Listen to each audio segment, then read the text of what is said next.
ജെ.ബി. Peter നമ്മെ വിട്ടുപിരിഞ്ഞിട്ട് 12 വർഷം പിന്നിട്ടിരിക്കുന്നു. തമിഴ്നാട്ടിൽ നിന്ന് കേരളത്തിലെത്തുകയും ആത്മീയ സംഗീതം കൊണ്ട് മലയാളികളെ കീഴടക്കുകയും ചെയ്ത അനുഗ്രഹീതനായ ദൈവദാസനായിരുന്നു ജെ.ബി. പീറ്റർ. ആ അതുല്യനായ കലാകാരന്റെ പ്രിയ ഭാര്യയും ഗായികയുമായ നിർമ്മല പീറ്റർ നമ്മളോടൊപ്പമുണ്ട്. പീറ്ററച്ചായന്റെ ഓർമ്മകളിൽ മുഴുകി ജീവിക്കുന്ന നിർമ്മലാന്റി ആ ഓർമ്മകൾ നമ്മളോട് പങ്കുവയ്ക്കുന്നു.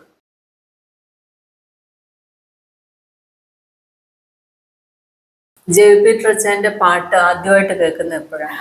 ആദ്യമായിട്ട് കേൾക്കുന്നത് ഞാൻ പറഞ്ഞില്ലേ, ചെന്നൈയിൽ വന്ന ഒരു ദിവസം ഞാൻ താമസ വന്നിച്ച് പോയെന്ന് പറഞ്ഞല്ലോ. അപ്പോൾ അവിടുത്തെ അവരെല്ലാവരും ആ ചേച്ചി കുറേ പാട്ട് റെക്കോർഡ് ചെയ്ത് വെച്ചിരുന്നേ. അപ്പം അതിനകത്ത് ഒത്തിരി പാട്ടുണ്ട്. അപ്പം അത് ഞാനിങ്ങനെ കേട്ടപ്പോൾ പാട്ട് എനിക്ക് നല്ല ഇൻട്രസ്റ്റ് ആയിട്ട് തോന്നി. എല്ലാം തമിഴിലാണ് പാടിയേക്കുന്നത്. അങ്ങനെയാണ് ഞാൻ ആദ്യം ജയിപ്പിക്കുന്നത്. പക്ഷേ അതിനു മുമ്പൊരു കാര്യമുണ്ട്. നിന്റെ സ്നേഹവാക്കുകൾ എന്നും മാഴാത്തൊരു പാട്ട്. ഇതിനൊക്കെ മുമ്പേ എനിക്ക് വേറൊരാൾ പഠിപ്പിച്ചു വന്നു, നല്ല പാട്ടാണ്, ഇതൊന്ന് പാടി നോക്ക്. അങ്ങനെ ഞാൻ ആ പാട്ട് പാടുമായിരുന്നു. നിന്റെ സ്നേഹവാക്കുകൾ എന്നും മാറിടാത്തതാം. പക്ഷെ ആ പാട്ട് ജയിപ്പിണ്ടെന്ന് എനിക്കറിയത്തില്ലായിരുന്നു. പക്ഷെ ഞാൻ ആ പാട്ട് പാടുമായിരുന്നു കേട്ടോ. അത് അതിനൊക്കെ മുമ്പാണ്. അങ്ങനെ ചെന്നൈയിൽ വന്നപ്പം കുറേ പാട്ട് അങ്ങനെ അവരെപ്പോഴും ആ പാട്ടിടും. അപ്പം ഞാനും ആ പാട്ട് കേട്ടു. എനിക്ക് പാട്ടെല്ലാം ഇഷ്ടമായി. പക്ഷെ ഇങ്ങനത്തെ ചിന്തകളൊന്നും മനസ്സിലില്ല. അതിനുശേഷമാണല്ലോ ഞങ്ങൾ പിന്നെ കേരളത്തിൽ വന്ന് പിന്നെയും കണ്ടതും ഒരുമിച്ച് പാടുകയും ചെയ്തു കൺവെൻഷന്. ഒരുമിച്ച് പാടിക്കൊണ്ടിരുന്ന കാലഘട്ടത്തിൽ എന്തെങ്കിലും ഒരു ചെറിയ ഇഷ്ടം തോന്നിയിട്ടുണ്ടോ? ഒരുമിച്ച് നീലംപേരൂരിൽ ഞങ്ങൾ ഇതിനപ്പം കൺവെൻഷനിൽ പാടും. അപ്പം ഞങ്ങൾ രണ്ടും ഒറ്റയ്ക്കൊറ്റയ്ക്ക് മൈക്കിലാണ് പാടുന്നത്. ഒരു പാട്ട് പാടി കുറച്ച് കഴിഞ്ഞപ്പോൾ ഒരു മൈക്കില്ല, രണ്ടുപേരും ഒരു മൈക്കിൽ പാടേണ്ടി വന്നു. ഒരു മൈക്ക് എടുത്ത് എനിക്ക് ഒന്ന് പുള്ളി മാറ്റിയും തോന്നിട്ട് എൻ്റെ മൈക്കിൽ ഞങ്ങൾ ഒരുമിച്ച് പാടി കേട്ടോ. ഡ്യൂറ്റ് പാടി. അങ്ങനെ ഒരു കാര്യം. അങ്ങനെ ഒന്ന് രണ്ട് പാട്ട് പാടി. അപ്പോഴൊന്നും ഇങ്ങനത്തെ ഒരു ചിന്ത വലുതായിട്ടില്ല. പക്ഷെ പാട്ട് ഇഷ്ടമായിരുന്നു. പിന്നെ അതിനുശേഷം തമ്പിച്ചാനാണ് ഈ കാര്യം അവതരിപ്പിച്ചത്. എന്നോട് ചോദിച്ചു, നിനക്ക് അവന് ഇഷ്ടമാണോ എന്ന് ചോദിച്ചു. അപ്പോൾ ഞാനൊന്നുമേ വേണ്ടിയില്ല. പിന്നെ മൗനം സമ്മതം. പിന്നെ അങ്ങോട്ട് പിന്നെ അപ്പച്ചനുമായിട്ട് സംസാരിച്ചു. അപ്പം അപ്പച്ചനും പിന്നെ കുറച്ച് നേരം സംസാരിച്ചപ്പോൾ അപ്പച്ചൻ ചോദിച്ചു, വേറെ ബൗൺസൊക്കെ ചോദിച്ചു, എങ്ങനെയാണ് കാര്യങ്ങൾ. പീറ്ററച്ചായൻ തമിഴ് ഫാമിലിയാ? അച്ഛൻ ശരിക്കും മലയാളി ഫാമിലി. അവർ ബോൺ ആൻഡ് ബോട്ടപ്പ് ഇൻ തമിഴ്നാടായതുകൊണ്ട് അന്ന് ഒട്ടുമേ മലയാളം അറിയത്തില്ല, തമിഴ് മാത്രമേ അറിയത്തുള്ളായിരുന്നു. അമ്മച്ചിയൊക്കെ പുനലൂരിലാണ് അമ്മച്ചിയുടെ സ്ഥലം. അവർ തമിഴ്നാട്ടിൽ അപ്പച്ചന് ജോലിയായിട്ട് തമിഴ്നാട്ടിൽ പോയി. അപ്പോൾ അവിടെ വെച്ച് ഇവരൊക്കെ ജനിച്ചു. അങ്ങനെ തമിഴ് ഒരു സ്റ്റൈലിൽ വന്നു.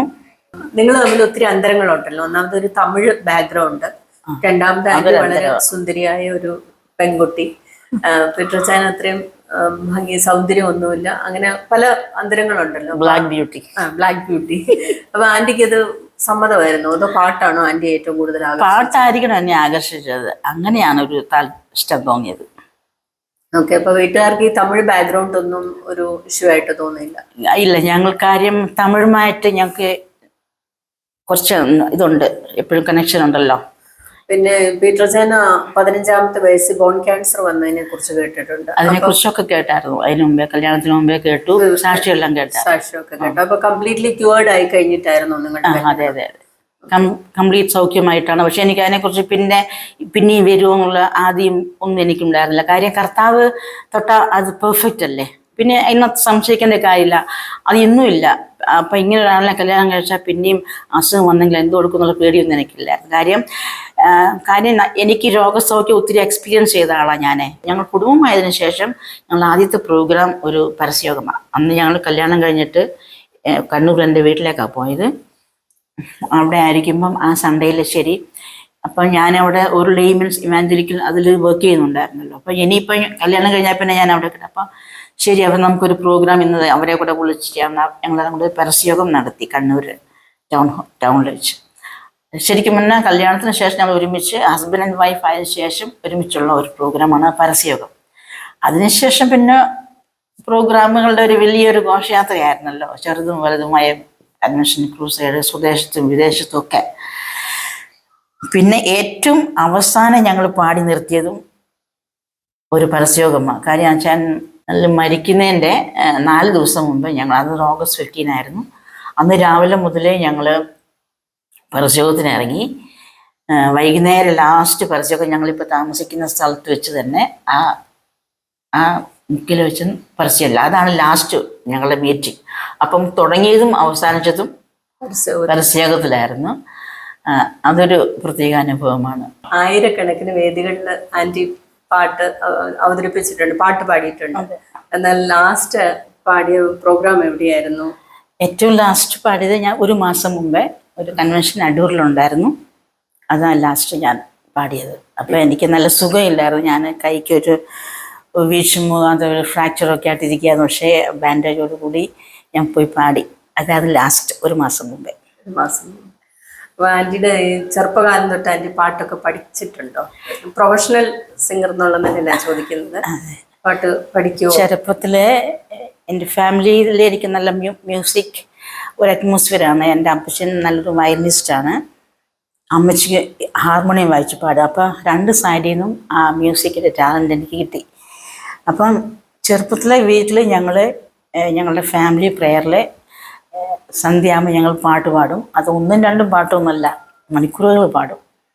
അപ്പം ഞങ്ങൾക്ക് അന്ന് ഇൻസ്ട്രുമെൻ്റ് എന്ന് പറയാൻ അന്ന് ഒരു പഴയ ഗിറ്റാർ, വേറെ ആരെയോ ഗിറ്റാർ വീട്ടിൽ കൊണ്ടുവന്ന് വെച്ചിട്ടുണ്ട് അന്ന് റിപ്പയർ ചെയ്യാൻ. അതെന്തൊക്കെയോ കംപ്ലൈൻ്റ് ഉള്ളത്. പക്ഷെ ഞാനത് വെറുതെ എടുത്തിങ്ങനെ ട്യൂൺ ചെയ്തൊന്നുമല്ല, പക്ഷേ ഞാനത് ചുമ്മാ എടുത്തിങ്ങനെ വായിച്ച് ഞങ്ങളുടെ ഫാമിലി പ്രെയറിന് പാടും. അങ്ങനെ തുടങ്ങിയത്. അപ്പം എനിക്ക് 2 ചേച്ചിമാരുണ്ട്, അവർ പാടും. പിന്നെ ഒരു അനിയത്തിയുണ്ട്. ഞങ്ങൾ 4 പേരും കൂടെ ഓരോ ചെറിയ ചെറിയ ഇൻസ്ട്രുമെൻ്റ്, ഒരാൾക്ക് ഡ്രമ്മുണ്ട്, ഒരാൾക്ക് ടാംബ്ലിൻ ഉണ്ട്, അങ്ങനെ എല്ലാവരും വെച്ച് പാടും. അത് കഴിയുമ്പോൾ അപ്പച്ചൻ വയലിനുമായിട്ട് വരും. ഞങ്ങളുടെ കുടുംബ പ്രാർത്ഥനയുടെ കാര്യമായി പറയുന്നത് ചെറുപ്പത്തിൽ. കാരണം ഞാൻ ഒരു പെന്തക്കോസ്തിൻ്റെ 3rd ജനറേഷൻ ആണെങ്കിലും എൻ്റെ ചെറുപ്പകാലത്തിൽ നമുക്ക് ഈ പെന്തക്കോസ് ആരാധനയോ സൺഡേ സ്കൂളൊന്നും എനിക്ക് ലഭിച്ചിരുന്നില്ല. കാരണം ഞങ്ങൾ കണ്ണൂരിൽ താമസിച്ച സ്ഥലത്ത് അവിടെ പെന്തക്കോസ്തുകാരേ ഇല്ല. പെന്തക്കോസ്ത് എന്ന് പറഞ്ഞാൽ ആർക്കും അറിഞ്ഞുകൂടാ, ഞങ്ങൾ ഒരേ ഒരു ഫാമിലിയേ ഉള്ളൂ. അപ്പം അങ്ങനെ ഞങ്ങൾക്ക് പെന്തക്കോസ്ത് ചർച്ചില്ല, സൺഡേ സ്കൂളില്ല.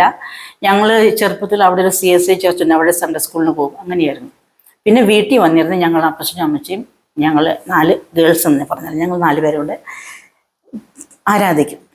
ആന്റിയുടെ വല്യപ്പച്ചൻ ഒരു പാസ്റ്റർ ആയിരുന്നെന്ന് കേട്ടിട്ടുണ്ട്. അപ്പോൾ ആ ഒരു ബാക്ക്ഗ്രൗണ്ട് ഒന്ന് പറയാമോ? അതെ, എൻ്റെ വല്യപ്പച്ചൻ IPCയിലെ ആദ്യകാലത്തെ പാസ്റ്റേഴ്സിൽ ഒരാളെ. അപ്പച്ചൻ്റെ പേര് M. Simon. Pastor K. Abraham സാറിൻ്റെ കാലത്ത് അന്ന് കോഴിക്കോട് ഇവർ CSI ബാക്ക്ഗ്രൗണ്ടിലുള്ള ആൾക്കാരാണ്. അപ്പം അവർ ആ ചർച്ചിൽ തന്നെ ഒരു ചെറിയ കൂട്ടം ആൾക്കാർ ഒരു ഉണർത്തപ്പെട്ട് ഒരു പ്രേയർ ഗ്രൂപ്പ് ഉണ്ടായിരുന്നു. അവർ പ്രാർത്ഥിക്കും, വചനം പഠിക്കും, അങ്ങനെയൊക്കെ. അപ്പം ആ ഒരു ഗ്രൂപ്പിന് ലീഡർ എൻ്റെ അപ്പച്ചനായിരുന്നു. അങ്ങനെ ഇരിക്കുമ്പോൾ ഇവിടെ കുമ്പനാട് പെന്തക്കോസ്തിൻ്റെ ആ ജ്വാല അങ്ങനെ ഉണർന്നു വന്നപ്പോൾ ഇങ്ങനെ ഒരു ഗ്രൂപ്പ് കോഴിക്കോടുണ്ടെന്ന് ഇവർക്ക് അറിവ് കിട്ടിയിട്ട് ഇവിടുന്ന് പാസ്റ്റർ K. എബ്രഹാം സാറ്, അങ്ങനെ വേറെ 2-3 പാസ്റ്റേഴ്സ്, ചെറിയാൻ, പാസ്റ്റർ സാമുവൽ, അങ്ങനെ ശരിക്കും പേര്, അങ്ങനെ അവർ വന്നിട്ട് എൻ്റെ അപ്പച്ചനെ കണ്ടു. അങ്ങനെ അവരെല്ലാം കൂടെ ചെന്നാൽ അപ്പോൾ ഇവർക്ക് പെന്തക്കോസ്ത് അനുഭവമുണ്ട്. പക്ഷെ എന്താണെന്നറിയാം, ഇവർ പ്രാർത്ഥിക്കുമ്പം വചനം സംസാരിക്കുമ്പോഴൊക്കെ ഇവർ അന്യഭാഷ പറയും, ഈ പ്രേയർ ഗ്രൂപ്പിലെ ആൾക്കാർ. പക്ഷെ ഇവർക്ക് എന്താണെന്ന് മനസ്സിലാകത്തില്ലായിരുന്നു ആ കാലത്ത്. അങ്ങനെ ഇരിക്കുമ്പോഴാണ് കുമ്പനാട്ടൻ ദേവദാസന്മാർ പോയി അങ്ങനെ ആ ഗ്രൂപ്പിനെ ഒരു ചർച്ചയാക്കി. അങ്ങനെയാണ് അവിടുത്തെ കോഴിക്കോട്ടെ പെന്തക്കോസ്തിൻ്റെ ആദ്യത്തെ തുടക്കം അങ്ങനെയാണ്. എന്നിട്ട് എൻ്റെ വല്യപ്പച്ചനെ അവിടുത്തെ പാസ്റ്ററാക്കി. അപ്പോൾ അപ്പച്ചനെ അവിടെ പാസ്റ്ററായിട്ടിരിക്കുമ്പം ഞങ്ങൾ പിന്നെ അവിടുന്ന് കണ്ണൂർ പോകാനുള്ള കാര്യം, എൻ്റെ അപ്പച്ചൻ്റെ ജോലി അവിടെയായിരുന്നു, കണ്ണൂരായിരുന്നു. അങ്ങനെ ജോലി കിട്ടി കണ്ണൂർ അങ്ങ് പയ്യന്നൂർ അടുത്ത് വരെ പോയി. അപ്പം ഞങ്ങൾ താമസിക്കുന്ന സ്ഥലം എന്ന് പറയുന്നത് പെന്തക്കോസ്തുകാരൊന്നും ഇല്ലാത്ത CSIക്കാർ മാത്രമേ ഉള്ളൂ. പെന്തക്കോസ് എന്ന് പറഞ്ഞാൽ അവർക്ക് എന്താന്ന് പോലെ അറിഞ്ഞുകൂടാ. അപ്പം അവിടെ ഇങ്ങനെ ചില ടീമുകളൊക്കെ വരും ഇങ്ങനെ തിരുവിതാംകൂറിൽ നിന്ന്. അപ്പോൾ അവർ ചോദിക്കും ഇവിടെ പ്രാർത്ഥിക്കുന്ന ആൾക്കാർ ആരെയും ഉണ്ടെന്ന് പറയുമ്പോൾ അവിടുത്തെ നാട്ടുകാർ ഇങ്ങനൊരു വീടുണ്ടെന്ന് പറഞ്ഞു കൊടുക്കും. അങ്ങനെ അവർ ഞങ്ങളെ വീട് കണ്ടുപിടിച്ച് വരും. പിന്നെ അവരവിടെ താമസിക്കും. ഞങ്ങൾ വീട്ടിൽ താമസിച്ചിട്ട് ആ ദേശത്ത് മുഴുവൻ കർത്താവിൻ്റെ വേല ചെയ്യും. അങ്ങനെ സഭാ വ്യത്യാസമേ ആര് വന്നാലും ഞങ്ങളുടെ വീട് ഓപ്പണാണ്. അങ്ങനെയുള്ളവർക്കൊക്കെ അവർ വന്ന് ഞങ്ങൾ വീട്ടിൽ താമസിക്കും. ഞങ്ങൾ ഓരോ കൂടെ ചാറ്റ് കൊടുക്കാനും പരസ്യത്തിനൊക്കെ പോവും. ഇത് കഴിഞ്ഞ് സന്ധ്യ ആകുമ്പോൾ ഞങ്ങൾ വീട്ടിൽ ഉള്ള സൗകര്യത്തിൽ മുറ്റത്ത് വെച്ച് ഞങ്ങൾ ചെറിയ മൈക്കൊക്കെ വെച്ച് പാട്ടും പ്രസംഗമൊക്കെ നടത്തും. അപ്പൊ നാട്ടിൽ എതിർപ്പോ കാര്യങ്ങളോ എതിർപ്പും അങ്ങല്ല, ആ നാളിലൊന്നും എതിർപ്പില്ല. അപ്പൊ എല്ലാവരും ഈ മാനസാന്തരത്തിന്റെ സന്ദേശമാണ് പറയുന്നത്. അങ്ങനെ പറഞ്ഞ് ഞങ്ങളെ പിന്നെ എല്ലാവരും മാനസാന്തരക്കാരെന്ന് വിളിക്കുക, മനസ്സിലായി. അങ്ങനെ ഇരിക്കുമ്പോൾ എന്നിട്ട് ഞങ്ങൾക്കൊരു ആരാധന ഇല്ലല്ലോ.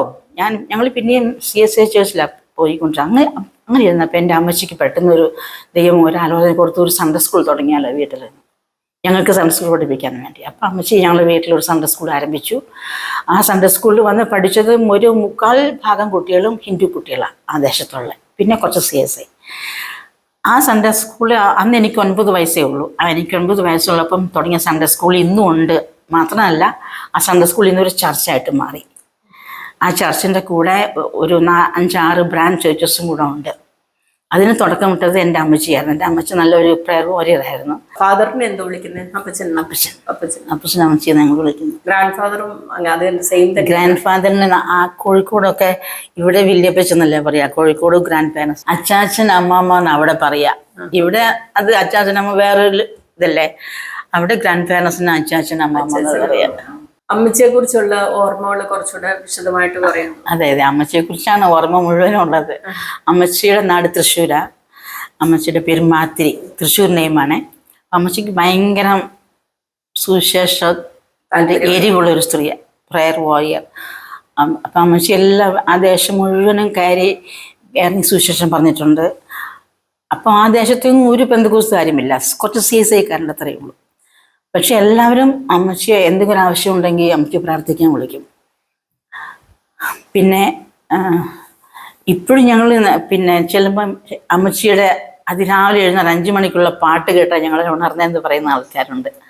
അപ്പം അമ്മച്ചി അങ്ങനെ വളരെ ആത്മീയമായി വളർത്തി ഇഷ്ടതയോട് ഉള്ള ഒരു മാതാവായിരുന്നു. അങ്ങനെയാണ് ഞങ്ങൾ വളർത്തിയത്. ഭയങ്കര സ്ട്രിക്റ്റാണ്.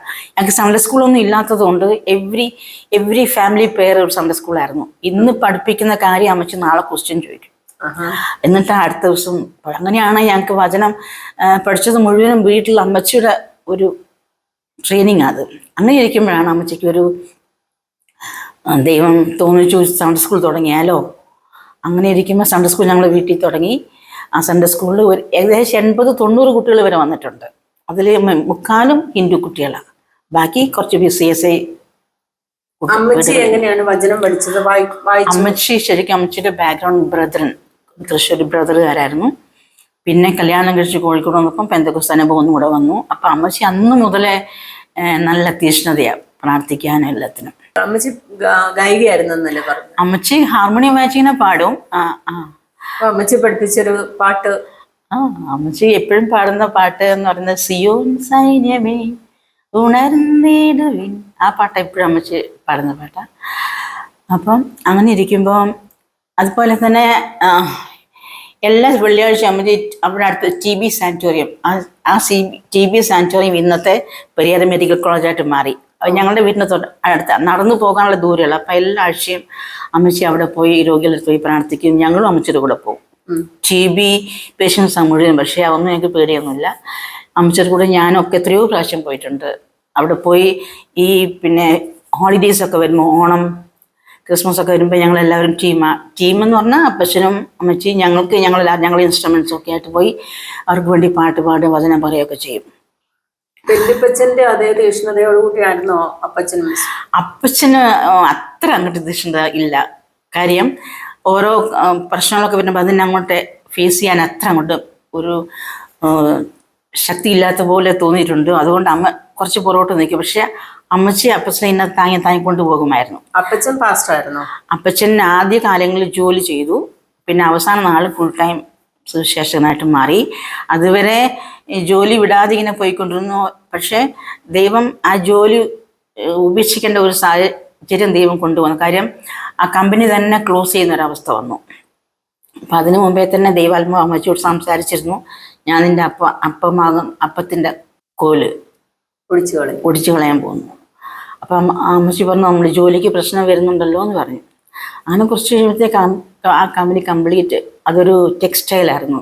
തുണികൾ ഫേർണിഷിങ് ക്ലോത്ത് ഒക്കെ ഉണ്ടാക്കുന്ന ടെക്സ്റ്റൈലായിരുന്നു. അവിടെ സ്റ്റോർ കീപ്പറായിട്ട് എൻ്റെ അപ്പച്ചൻ ജോലി ചെയ്യുമായിരുന്നു. അപ്പം അങ്ങനെ ജോലി ഇല്ലാതായി. പിന്നെ പല കാര്യങ്ങൾ ട്രൈ ചെയ്തെങ്കിലും അതിനകത്തൊന്നും മുമ്പോട്ട് പോകാനൊക്കാതെ അപ്പച്ചൻ പിന്നെ ഫുൾ ടൈം മിനിസ്ട്രിക്ക് വേണ്ടി ഇറങ്ങേണ്ടി വന്നു. അപ്പോഴത്തേക്കും കുറച്ചൊരു അപ്പച്ചൻ്റെ ഏകദേശം ഒരു നിയർലി 50s ആയി. അങ്ങനെ ഇരിക്കുമ്പോഴാണ് കോട്ടയത്ത് വന്ന് ബൈബിൾ കോളേജ് പഠിച്ചു. വടവാതൂർ ബൈബിൾ കോളേജ്, അപ്പച്ചൻ ബൈബിൾ കോളേജ് പഠിച്ചു. പിന്നെ ഫുൾ ടൈം മിനിസ്ട്രി ആയിരുന്നു. അപ്പം അതിന് മുമ്പേ തന്നെ മ്യൂസിക്കിൽ ഞങ്ങൾ അതിനെ കണ്ണൂരിൽ ലേമൻ ഇവാഞ്ചലിക്കൽ ഫെലോഷിപ്പ് എന്ന് പറഞ്ഞൊരു ടീമുണ്ട്. അതൊരു റിട്ടയർഡ് AO പോൾ പടിയങ്ങാടിൻ്റെ CSIക്കാരെല്ലാം. പക്ഷെ ആ ടീമിൽ ഞങ്ങളും പോയി പിന്നെ പാടുകയും പ്രസംഗിക്കുകയൊക്കെ ചെയ്യുമായിരുന്നു. ആ ദേശം മുഴുവൻ കണ്ണൂർ, തലശ്ശേരി ആ ഭാഗത്തെല്ലാം പോയി സുശേഷ വേല ചെയ്യുമായിരുന്നു, ലേമൻ ഇവാഞ്ചൽ ഫെലോഷിപ്പ്. അങ്ങനെ അതിനകത്ത് ഞങ്ങൾ ഇൻവോൾവ് ആണ്. അങ്ങനെ ഇരിക്കുമ്പോഴാണ് ഇതുപോലെ ഞാൻ കോട്ടയത്തേക്ക് പഠിക്കാൻ വേണ്ടി വന്നു. അപ്പച്ചനും അതേ സമയത്ത് ബൈബിൾ കോളേജ് പഠിക്കാൻ വേണ്ടി വടവാതൂർ വന്നു. അപ്പോൾ ഞങ്ങൾ രണ്ടുപേരും കോട്ടയത്തിന് അടുത്തടുത്തുണ്ട്. അങ്ങനെയാണ് എനിക്ക് ഈ തിരുവിതാംകൂറിലേക്ക് എൻട്രി ഉണ്ടായത്. അതിനു മുമ്പേ കോഴിക്കോട്, കണ്ണൂർ ഇതുപോലെ ചെറിയ ചെറിയ പ്രവർത്തനങ്ങൾ, അതുപോലെ ഓൾ ഇന്ത്യ റേഡിയോ അതിനകത്തൊക്കെ പാടിയിട്ടുണ്ട്. ഓൾ ഇന്ത്യ റേഡിയോയിൽ പാടുമ്പോൾ എത്ര വയസ്സുണ്ട്? അന്ന് എനിക്ക് ഒരു 13-14 വയസ്സൊക്കെ. എങ്ങനെയാണ് അങ്ങനെ ഒരു എൻട്രി കിട്ടാൻ? അത് ഓൾ ഇന്ത്യ റേഡിയോയിൽ പരിചയമുള്ള ആൾക്കാരെ എൻ്റെ അപ്പച്ചനെ അറിയാമായിരുന്നു. അപ്പം അങ്ങനെ അവർ പറഞ്ഞു നിങ്ങളൊരു പ്രോഗ്രാം കൊടുക്കുമെന്ന് പറഞ്ഞു. അങ്ങനെ ഞങ്ങളൊരു പ്രോഗ്രാം കൊടുത്തു. എത്ര വർഷം പാടിയായിരുന്നു? അങ്ങനെ 1-2 വർഷമൊക്കെ പാടി, അത്രയേ ഉള്ളൂ. പിന്നെ എനിക്ക് അധികം നാൾ അവിടെ കോഴിക്കോട് നിൽക്കാനുള്ള ഇതിൽ പിന്നെ ഞാൻ ട്രാവൽ ചെയ്യാൻ തുടങ്ങി.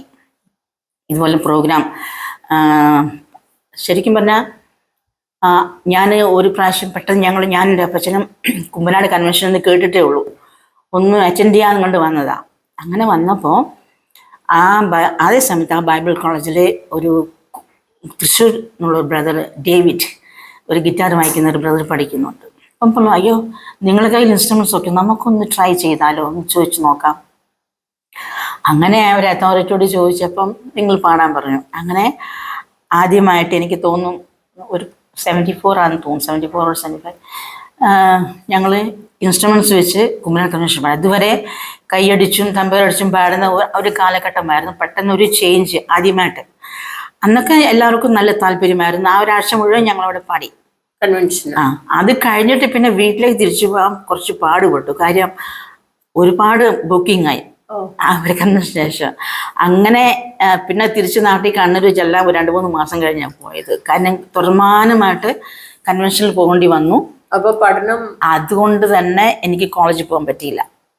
എനിക്ക് ശരിക്കും പറഞ്ഞാൽ കോഴിക്കോട് ക്രിസ്ത്യൻ കോളേജിൽ അഡ്മിഷൻ എടുത്ത് വെച്ചിരുന്നു കോളേജിൽ പോകാൻ വേണ്ടി. പക്ഷെ ഞാൻ എനിക്ക് അവിടെ നിൽക്കാൻ പറ്റാത്തതുകൊണ്ട് എനിക്ക് കോളേജിൽ പോകാൻ പറ്റിയിട്ടില്ല. ശരി, അങ്ങനെ ഇരിക്കുമ്പം പിന്നെ എങ്ങനെയാ അപ്പം ഞാൻ ഫുൾ ടൈം മിനിസ്റ്റർ ചെയ്യണമെന്നൊന്നും ഒരു തീരുമാനം എടുത്തിട്ടുമില്ല. എനിക്കിഷ്ടമില്ല. കാര്യം എന്താ വെച്ചാൽ എൻ്റെ ഗ്രാൻഡ് പാരൻസ് കർത്താൻ്റെ വേല ഫുൾ ടൈം ചെയ്യുന്നു. അന്നത്തെ കാലമല്ലേ. അപ്പോൾ അവർക്ക് ഇപ്പോഴത്തെ മാതിരിയൊന്നുമല്ല, നല്ല ബുദ്ധിമുട്ടും പ്രയാസമൊക്കെ ഉണ്ട് അല്ലേ, സാമ്പത്തികമായിട്ട് ഉണ്ടായിരുന്നു. മാത്രമല്ല എൻ്റെ 2 ചേച്ചിമാരും പാസ്റ്റർമാരാണ്. ഞങ്ങൾ തമ്മിൽ നല്ല വയസ്സ് ഡിഫറൻസ് ഉള്ളതുകൊണ്ട് ഏകദേശം 10 വയസ്സ് ഡിഫറൻസ് ഉണ്ട് ഞാനും എൻ്റെ ചേച്ചിമാരും തമ്മിൽ. അപ്പോൾ അവരെയും കല്യാണം കഴിച്ച പാസ്റ്റർമാരാണ്. അപ്പം അവരുടെയൊക്കെ സ്ഥലത്ത് ഞങ്ങൾ പോകുമ്പോൾ അവരൊക്കെ നല്ല പ്രയാസപ്പെട്ട് കർത്താവിനെ വേല ചെയ്യുന്നതുകൊണ്ടോട് എനിക്ക് ശ്വാസം വന്നാൽ ഫുൾ ടൈം മിനിസ്റ്റർ ചെയ്യേണ്ട, എന്തെങ്കിലും ഒരു ജോലി ചെയ്തിട്ട് പാർട്ട് ടൈം ആയിട്ട് ചെയ്യാനുള്ള ഒരു തീരുമാനത്തിൽ ഞാൻ വന്നു. അങ്ങനെയാണ് ഞാൻ ലാബ് ടെക്നീഷ്യൻ കോഴ്സ് പഠിക്കാനായിട്ട് കോട്ടയത്ത് വന്നത്. അങ്ങനെ പഠിച്ചുകൊണ്ടിരിക്കുമ്പോൾ അതേ സെയിം ടൈമിൽ വടവാതൂർ എൻ്റെ അപ്പച്ചൻ ബൈബിൾ കോളേജിൽ പഠിക്കുന്നുണ്ട്. ആ സമയത്ത് ബൈബിൾ കോളേജിൽ പഠിപ്പിക്കാൻ പാസ്റ്റർ KC ജോൺ ഉണ്ടായിരുന്നു. അങ്ങനെ സംസാരിച്ച കൂട്ടത്തിൽ ഇങ്ങനെ എനിക്കൊരു മകളുണ്ട് പാടുമെന്നൊക്കെ എൻ്റെ അപ്പച്ചൻ പറഞ്ഞപ്പം അങ്ങനെയാണ് അവളെ വിളിച്ചുകൊണ്ട് വരാൻ പറഞ്ഞു. അങ്ങനെ ഒരു ദിവസം ഒരു വീക്കെൻഡിൽ അപ്പച്ചൻ എന്നെ വിളിച്ചുകൊണ്ട് നെടുമ്പുറത്ത് വന്നു. നെടുമ്പുറത്ത് വന്നപ്പോൾ അവിടെ നല്ല ഉണർവ് പോൽ നടക്കുന്നൊരു സമയം, എപ്പോഴും മീറ്റിങ്ങാണ്, ചെറിയ ചെറിയ മീറ്റിംഗ്. അപ്പോൾ ഞങ്ങൾ വരുമ്പോഴത്തേനും ഏതെങ്കിലും ഒരു വീടിൻ്റെ മുറ്റത്ത് മീറ്റിംഗാണ്. ഞാനും അപ്പച്ചൻ ചെന്ന് പാട്ട് പാടും. അപ്പം ഞാൻ ഗിറ്റാർ വായിച്ച് പാടുകയല്ല അപ്പച്ചൻ.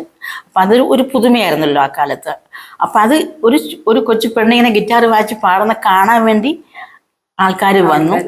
അത് ആ സമയം നോക്കി ഗോസ്പൽ പറയുമ്പോഴത്തേനുണ്ടല്ലോ ആൾക്കാരങ്ങ് രക്ഷപ്പെടുകയായിരുന്നു. അങ്ങനെ നല്ല പെട്ടെന്ന് ആ സഭയുടെ വളർച്ചയ്ക്ക് അതിന് മുഖാന്തരമായി തീർന്നു. അതുപോലെ തന്നെ എനിക്കും അതൊരു പ്രയോജനമായി. ഞാനിങ്ങനെ ഒരു പാട്ടുകാരിയായിട്ട് പേര് എടുത്ത് വരാനും പാസ്റ്റർ KC ജോണിൻ്റെ ആ ഒരു എഫേർട്ടാണ് ഞങ്ങളെ സപ്പോർട്ട് ചെയ്ത് ഞങ്ങളെ ചേർത്ത് നിർത്തി ഒത്തിരി പ്രോഗ്രാം തന്നു. എനിക്ക് എല്ലാ വീക്കെൻഡും ഞാനിങ്ങനെ നെടുമ്പുറത്ത് വരും. അതെൻ്റെ ഒരു ഹബ്ബ് പോലെയായിരുന്നു, മനസ്സിലായി, സ്വന്തം വീട് പോലെ പ്രൈസ് ചേച്ചിയൊക്കെ. അത് എനിക്കും പ്രയോജനപ്പെട്ടു, ആ സഭയ്ക്കും പ്രയോജനപ്പെട്ടു. അങ്ങനെയാണ് ഞാനൊരു അന്ന് ഞാൻ നിർമ്മല സൈമണാണേ, നിർമ്മല പീറ്റർ അല്ല. നിർമ്മല സൈമൺ ഒരു പാടുന്ന കുട്ടിയുണ്ട് എന്ന് എല്ലാവരും അറിയാൻ തുടങ്ങി. ഞങ്ങൾക്ക് ഇഷ്ടംപോലെ പ്രോഗ്രാം കിട്ടാൻ തുടങ്ങി. അപ്പത്തേക്ക് ഒരു തീരുമാനത്തിന് മാറ്റം വന്നോ? പൂർണ്ണസമയ സുവിശേഷ വേലയ്ക്ക് ജോലി ഇല്ല, അപ്പോഴും ഞാൻ അവിടെ പഠിക്കുന്നൊക്കെ ഉണ്ട്. പഠിത്തം കഴിഞ്ഞു. ശരി, അത് പ്രാക്ടീസ് ചെയ്യാമെന്ന് വിചാരിച്ച് ഞാൻ ചെന്നൈക്ക് പോയി. ചെന്നൈയിൽ ഞാൻ എൻ്റെ ഒരു കസിൻ സിസ്റ്റർ കൂടെ താമസിച്ച് ഒരു ഹോസ്പിറ്റലിൽ ഇത് പ്രാക്ടീസ് ചെയ്യാൻ പോകുന്നുണ്ടായിരുന്നു, താമ്പരത്ത്. അങ്ങനെ ഇരിക്കുമ്പം ഞാൻ കുറച്ച് ഈ കേരളത്തിൽ നിന്ന് വിട്ടുനിന്നു ആ ഒരു സമയം. ആ സമയത്താണ് പാസ്റ്റർ കെ സി ജോൺ നെടുമ്പുറത്ത് ഒരു കൺവെൻഷൻ നടത്തി. ആ കൺവെൻഷനിൽ പാടാൻ വന്നത് എൻ്റെ ഈ കസിൻ ബ്രദറും സിസ്റ്ററും കൂടിയാണ് താമ്പരത്ത് നിന്ന്. ഞാനൊന്നും വന്നില്ല, ഇവർ വന്ന് പ്രീച്ച് ചെയ്തു, പാസ്റ്റർ റെഡി മാഗ്ഡൻ. അപ്പം അവിടെ ഒരു ടീം വന്നിട്ടുണ്ട്, ഒരു 3 പേരുള്ള ടീം. അതിനകത്ത് ജെ വി പീറ്ററിൻ്റെ 2 ഫ്രണ്ട്സും കൂടെ തമിഴ്നാട്ടിൽ നിന്ന് വന്ന് അവർ പാട്ട് പാടി. അപ്പോൾ ഞാൻ അവിടെ ഇല്ല, ഞാൻ അന്നേരം ചെന്നൈയിലാണ്. അതിനുശേഷം അപ്പം ഇവർ തമ്മിൽ പരിചയപ്പെട്ട് നോക്കിയപ്പം എൻ്റെ കസിൻ ബ്രദറിനും ഇവരുടെ ചെന്നൈയിലുള്ള ഇവരുടെ ഫാമിലിയൊക്കെ പരിചയമുണ്ട്. അപ്പം ശരി, അപ്പം ഇനി ചെന്നൈക്ക് വരുമ്പോൾ വീട്ടിൽ വാ എന്നൊക്കെ പറഞ്ഞിട്ടൊക്കെ പോയി. അങ്ങനെ കുറേ നാൾ കഴിഞ്ഞപ്പം ഞാൻ അവിടെ ഹോസ്പിറ്റലിൽ പോയി രാവിലെ തിരിച്ചു വന്നപ്പോൾ വീട്ടിലൊരാളുണ്ടായിരുന്നു. നോക്കുമ്പം ജെ വി പീറ്റർ അവിടെ വിസിറ്റ് ചെയ്യാൻ വന്നതാണ്. അങ്ങനെയാണ് ഞങ്ങൾ ആദ്യമായിട്ട് കാണുന്നത്. പക്ഷേ കണ്ടു പോയി, അത്രയേ ഉള്ളൂ. വേറെ ഒരു പ്ലാനൊന്നും ഇല്ലല്ലോ. ഞാൻ ജോലി ചെയ്ത് മുമ്പോട്ട് പോകണമല്ലോ, ഒരു പ്ലാനിൽ നിൽക്കുക. അങ്ങനെ ഇരിക്കുമ്പോൾ അത് കഴിഞ്ഞ് ഞാൻ തിരിച്ച് നാട്ടിൽ വന്നു. നാട്ടിൽ വന്നപ്പം തമ്പിച്ചൻ പറഞ്ഞു ഒരു കൺവെൻഷൻ ഉണ്ട്, വരണമെന്ന്. അന്ന് പാടാനൊക്കെ പോകുമ്പോൾ പൈസ കിട്ടുമായിരുന്നു? അവർ പൈസ എന്തോ ഓപ്പർച്യൂണിറ്റി കൊടുക്കുമെന്ന് എത്രയാണെന്ന് എനിക്കറിയത്തില്ലല്ലോ. അവർ തരുന്നത് വാങ്ങിച്ചുകൊണ്ട് പോകും. ഇപ്പോഴത്തെ കാലം പോലെ അല്ലല്ലോ, ഇപ്പം എല്ലാവരും റേറ്റൊക്കെ പറഞ്ഞിട്ടൊക്കെ അല്ലേ പോകുന്നത്. പണ്ട് അങ്ങനെയൊന്നുമില്ല. ഞങ്ങൾ വിളിക്കുമ്പോൾ ഞങ്ങൾ പോയി പാടും, അവർ തരുന്നത് വാങ്ങിച്ചുകൊണ്ട് വരും. എത്രയാണെന്ന് പോലും ഞങ്ങൾക്ക് അറിയത്തില്ല, എനിക്ക് അതൊന്നും ഓർമ്മയില്ല. അതൊക്കെ അപ്പച്ചനായിരുന്നു ഡീൽ ചെയ്തത്. മ്യൂസിക് ഗ്രൂപ്പുകളൊന്നും സജീവമല്ലാത്ത ആ കാലത്ത് ഒരു അക്സെപ്റ്റൻസ് നമുക്കുണ്ടായിരുന്നു. നമുക്കൊരു സെലസ്റ്റിയൽ സിംഗേഴ്സ് എന്ന് പറയുന്ന ഒരു ഗ്രൂപ്പിനെ കുറിച്ച് കേട്ടിട്ടുണ്ട്. അത് അതിന്റെ ആരംഭം. അതെ, ആ കാലം എന്ന് പറയുന്നത് ശരിക്കും പറഞ്ഞാൽ മ്യൂസിക് ഗ്രൂപ്പുകളൊന്നുമില്ല. ഞാനും എൻ്റെ അപ്പച്ചനും കൂടെ ആദ്യമായിട്ട് ഇനി അറിയപ്പം അതൊരു പുതിയ ഒരു അനുഭവമായി എല്ലാവർക്കും നല്ല എക്സൈറ്റഡ് ആയിരുന്നു. ചിലർക്ക് പക്ഷെ അത് ഉൾക്കൊള്ളാൻ ചില പ്രയാസമുള്ള നമ്മുടെ പഴയ ആൾക്കാർക്ക് അത് അങ്ങോട്ട് അക്സെപ്റ്റ് ചെയ്യാൻ ഇച്ചിരി ബുദ്ധിമുട്ടുണ്ടെന്ന് അതിൻ്റെ പ്രയാസങ്ങളൊക്കെ ഞങ്ങൾ അനുഭവിച്ചിട്ടൊക്കെ ഉണ്ട്. അത് വേറെ. പക്ഷേ ഈ വഴിയില്ലാത്ത സ്ഥലത്ത് വഴി ഉണ്ടാക്കി വരുന്ന ആ ഒരു അനുഭവമായിരുന്നു ഞങ്ങൾക്ക്, മനസ്സിലായോ? കാരണം അതുവരെ കൈയടിച്ചും തമ്പേരടിച്ചും പാടിയ സമയത്ത് കൊണ്ടിരുന്ന ആ ഒരു സാഹചര്യത്തിൽ ഞങ്ങൾ ഇൻസ്ട്രുമെൻസുമായിട്ട് വന്നപ്പോൾ അതൊരു പുതിയ അനുഭവമാണ്. അതൊരു പുതിയൊരു വഴിത്തിരിവായിട്ട് മാറി. പക്ഷേ അത് ഞങ്ങൾക്കൊരു ഇൻട്രസ്റ്റിംഗ് ആയിരുന്നു. അന്നത്തെ ജനറേഷൻ ചേർച്ച് അത് അംഗീകരിക്കുന്ന ഒത്തിരിയും പേരുണ്ടായിരുന്നു. പക്ഷെ ചിലർക്ക് മാത്രം അംഗീകരിക്കാൻ പറ്റാത്ത ചുരുക്കം ചിലരുണ്ട്, അതുമുണ്ട്. എന്നാലും ദൈവം അവിടെയൊക്കെ ഞങ്ങളെ വഴികളിൽ ഇങ്ങനെ തുറന്ന് ഞങ്ങൾ ഇത്ര വരെ കൊണ്ടുപോകും. അങ്ങനെ ഞാൻ കോട്ടയത്ത് പഠിക്കുന്നെന്ന് പറഞ്ഞല്ലോ, പഠിച്ചുകൊണ്ടിരിക്കുമ്പോൾ ഇതുപോലെ പ്രോഗ്രാമിനൊക്കെ പോകും. പിന്നെ എൻ്റെ അപ്പച്ചനെ പിന്നെ ഭക്തവത്സവം ജോയിൻ ചെയ്തു, വത്സച്ചായൻ. അതും നെടുമ്പുറത്ത് വെച്ചാൽ ഞങ്ങളെല്ലാവരും കൂടെ കണ്ടുമുട്ടി. അങ്ങനെ വത്സച്ചായൻ നമ്മുടെ ടീമിൽ വന്നു. മുമ്പേ കുമ്പനാട്ട് വായിച്ചിരുന്ന ഡേവിഡ് ഗിറ്റാറിസ്റ്റ് ഉണ്ട്, പിന്നെ തബല വായിക്കാൻ ഒരാൾ ഉണ്ടായിരുന്നു. അങ്ങനെ ഇരിക്കുമ്പോൾ AC തോമസ് എന്ന് പറഞ്ഞ ഒരാളിനെ പരിചയപ്പെട്ടു. AC തോമസ് എന്ന് പറയുന്നത് നമ്മുടെ ബിനോയ് ചാക്കോ, എല്ലാവർക്കും ബിനോയ് ചാക്കോ അറിയാം. ബിനോയ് ചാക്കോയുടെ മൂത്ത ബ്രദറാണ്. പുള്ളി നന്നായിട്ട് ക്ലാസിക്കൽ പാടും. അപ്പം AC തോമസും കൂടെ ഞാൻ പാടിയിട്ടുണ്ട്. അപ്പം AC തോമസ് ഞങ്ങൾ ഇത്രയും പേരെല്ലാം കൂടെ സെലസ്റ്റിയൽ സിംഗേഴ്സ് എന്ന് പറഞ്ഞിട്ടൊരു പ്രോഗ്രാം മാമൻ മാപ്പിള ഹാളിൽ നടത്തി. അത് ഭയങ്കര സക്സസ്ഫുൾ ആയിരുന്നു. മനോരമയുടെ ഒരു ഫുൾ പേജിൽ അതിനെക്കുറിച്ച് വന്നു, മനസ്സിലായോ? അത് നല്ലൊരു പ്രോഗ്രാം. ആദ്യമായിട്ട് മാമൻ മാപ്പിള ഹാളർ മ്യൂസിക്കൽ കോൺസേർട്ട് ഞങ്ങൾ നടത്തി. അതിൻ്റെ പേര് സെലസ്റ്റിയൽ സിംഗേഴ്സ് എന്നായിരുന്നു. സെലസ്റ്റിയൽ സിംഗേഴ്സ് എന്ന് പറഞ്ഞൊരു ഗ്രൂപ്പ് ഉണ്ടാക്കിയെന്ന് പറഞ്ഞല്ലോ, അതിന്റെ തുടർച്ചയായിട്ട് പിന്നീട് പ്രോഗ്രാംസ്? അതെ, തുടർച്ചയായിട്ട് പ്രോഗ്രാം ലഭിച്ചു. പിന്നെ ഇരുവി പേരുള്ള ഒരു സ്കൂളിൽ, അവിടെ സെൻറ് ജോൺസ് ഹൈസ്കൂളാണോ, ആ ജംഗ്ഷനിലൊരു സ്കൂളുണ്ടല്ലോ, അവിടെ ഒരു പ്രോഗ്രാം നടത്തി. അത് ഇതുപോലെ നല്ലൊരു പ്രോഗ്രാമായിരുന്നു. ആ പ്രോഗ്രാമിൽ അന്ന് കേട്ട ആൾക്കാർ ഇന്ന് വെച്ചാൽ ഞാൻ ഓരോ സ്ഥലത്തൊക്കെ പോകുമ്പം അന്ന് ആ പ്രോഗ്രാമിൽ ഞങ്ങൾ ഉണ്ടായിരുന്നൊക്കെ പറഞ്ഞ് ഇപ്പോഴും എന്നെ പരിചയപ്പെടാൻ വരുന്ന ആൾക്കാർ അതുപോലെ തന്നെ pastor M V Chacko sir ആ സമയത്ത് ഇരവി പേരുകളുണ്ടല്ലോ. പാസ്റ്റർ ഞങ്ങളെ കുറിച്ച് മനസ്സിലാക്കി, ചാക്കോ സാറിൻ്റെ കയ്യിൽ 2 അക്കൗണ്ടിനുണ്ട്, പക്ഷെ അത് ഉപയോഗിക്കാൻ അറിയുന്നവരാരുമില്ല. അപ്പം വത്സച്ചാൻ വന്നപ്പം വത്സച്ചാൻ്റെ അടുത്ത് അക്കൗണ്ടിന് എടുത്ത് കൊടുത്തു. അങ്ങനെ വത്സച്ചാൻ അക്കൗണ്ടിന് വായിക്കാൻ തുടങ്ങി. അങ്ങനെ ഈ ഒരു ടീം ഒത്തിരി പ്രോഗ്രാമാണ് നടത്തി. വത്സച്ചാൻ എന്ന് പറയുന്നത് ഭക്തച്ചാൻ ഞാൻ അങ്ങനെയാ പറയാം. ഭക്തച്ചാൻ അങ്ങനെ ഈ ടീമിൻ്റെ ഒരു പ്രോഗ്രാം ഇതുപോലെ ഇരവി പേരുകൾ നടത്തി, പല പല സ്ഥലങ്ങൾ നടത്തി. അതുപോലെ കോളേജുകൾ അന്ന് ICPF സ്റ്റാർട്ട് ചെയ്തിട്ട് അതിന് മുമ്പ് ഉള്ള കോളേജ് മീറ്റിംഗ് ഉണ്ടല്ലോ, അതിന് അങ്ങനത്തെ കുറെ കോളേജുകളിൽ പോയി പാടിയിട്ടുണ്ട്. പിന്നെ എം വി ചാക്കോ സാറ് പാട്ടെന്ന് പറഞ്ഞാൽ ഭയങ്കര ജീവനല്ലേ. പുള്ളി പ്രസംഗിക്കാൻ പോകുന്നത് ഞങ്ങളെ കൂടെ കൊണ്ടുപോകും. എന്നിട്ട് പുള്ളി ആദ്യം കുറേ ഞങ്ങൾ പാട്ട് പാടും, പുള്ളി വചനം സംസാരിക്കും. അരമണിക്കൂർ മുമ്പേ നിർത്തിയിട്ട് പിന്നെ ഞങ്ങളെ കൊണ്ട് പാടിക്കും. കാരണം സാറിന് പാട്ടെന്ന് പറഞ്ഞാൽ ജീവനാണ്. അങ്ങനെ ഞങ്ങൾക്ക് നല്ല സപ്പോർട്ടായിരുന്നു എം വി ചാക്കോ സാറ്. ഒത്തിരി ഞങ്ങളെ പ്രോത്സാഹിപ്പിച്ചു. അതുപോലെ പാസ്റ്റർ KC ജോൺ. അങ്ങനെ ഞങ്ങൾ പോയിക്കൊണ്ടിരിക്കുമ്പോൾ അതിനുശേഷമാണ് ഞാൻ ചെന്നൈക്ക് പോയത്. മനസ്സിലായോ? ഇല്ല, ഞാൻ പ്രാക്ടീസ് ചെയ്യാൻ പോയി. ഞാൻ ഈ കാലയളവൊക്കെ ഞാൻ ഇവിടെ പഠിച്ചുകൊണ്ടിരിക്കുക. അപ്പോഴാണ് ഈ സെലസ്റ്റിയലും അതിനുശേഷമുള്ള പ്രോഗ്രാമും. അത് കഴിഞ്ഞിട്ട് ഞാൻ ചെന്നൈക്ക് പോയപ്പോഴാണ് ഇവിടെ മീറ്റിങ്ങിന് JV പീറ്റർ വരുന്നു. പഠനവും മ്യൂസിക് പ്രോഗ്രാംസ് എല്ലാം കൂടെ ഒരുമിച്ച് കൊണ്ടുപോകാൻ ഒരുമിച്ച് കൊണ്ടുപോയി. അത് കഴിഞ്ഞ് തിരിച്ച് പ്രാക്ടീസ് ചെയ്യാൻ ചെന്നൈക്ക് പോയി. അത് കഴിഞ്ഞിട്ട് പിന്നെ ഈ JV പീറ്ററുമായിട്ടുള്ള വിവാഹം ഇല്ലില്ല, അവിടെ ചെന്നൈയിൽ ഞാനുള്ളപ്പോൾ അവരിവിടെ വന്നു. പാസ്റ്റർ KC ജോണിൻ്റെ സ്ഥലത്ത് വന്ന് പാടി. ആ സമയത്ത് JV പീറ്ററൊക്കെ പാസ്റ്റർ VA തമ്പിച്ചാൻ്റെ കൂടെയായിരുന്നു. കാര്യം അവർ കേരളത്തിലേക്ക് വരാൻ ഒരു എൻട്രി കൊടുത്ത് VA തമ്പിച്ചാന. അതെ, അവർ 3 പേരും കൂടെ ഏതോ ഒരു സ്ഥലത്ത് ഇങ്ങനെ പാടിയത് കണ്ടപ്പോൾ തമ്പിച്ചാനും മറിയാമ്മേൻ്റെയും നല്ല സപ്പോർട്ട് ചെയ്ത് അവരെ നിങ്ങൾ കേരളത്തിലേക്ക് വാ എന്ന് പറഞ്ഞ് അങ്ങനെ കേരളത്തിലേക്ക് വിളിച്ചു. അവരെ തമ്പിച്ചാനോട് താമസിപ്പിച്ചു. അവർ 3 പേര് ടീമുണ്ടായിരുന്നു. ആ ടീമിൽ ശരിക്കും പറഞ്ഞാൽ ഞാൻ ബൈബിൾ കോളേജ് പഠിക്കുമ്പോൾ 71 തുടങ്ങിയതാണ്. ശരിക്കും പറഞ്ഞാൽ gospel tuners Madurai Bible college പഠിക്കുമ്പോൾ അന്ന് കുറേ തമിഴ് ബ്രദേഴ്സ് ഉണ്ടായിരുന്നു. അതിൽ 3 പേരാ ഇവിടെ വന്നിരിക്കുന്നത്. ഒന്ന് രാജൻ, ഒരാളുടെ പേര് പുനിത.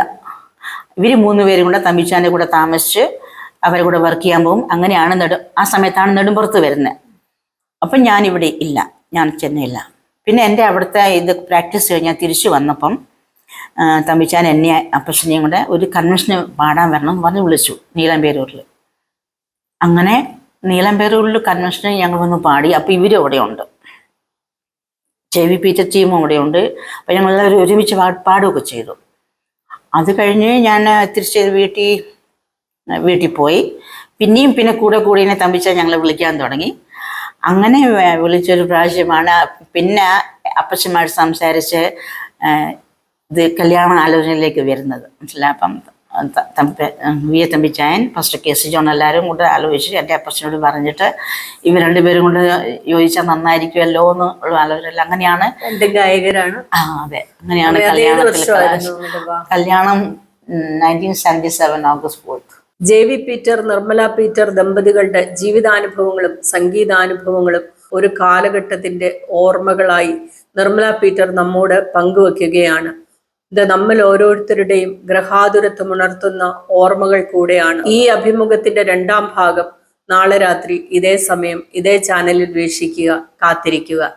ഒരു കാര്യം കൂടെ, ഈ ചാനൽ നിങ്ങൾ ഇതുവരെ സബ്സ്ക്രൈബ് ചെയ്തിട്ടില്ലെങ്കിൽ സബ്സ്ക്രൈബ് ചെയ്യുക. ഈ അഭിമുഖത്തെക്കുറിച്ചുള്ള നിങ്ങളുടെ അഭിപ്രായങ്ങളും നിർദ്ദേശങ്ങളും കമന്റ് ബോക്സിൽ അറിയിക്കുക.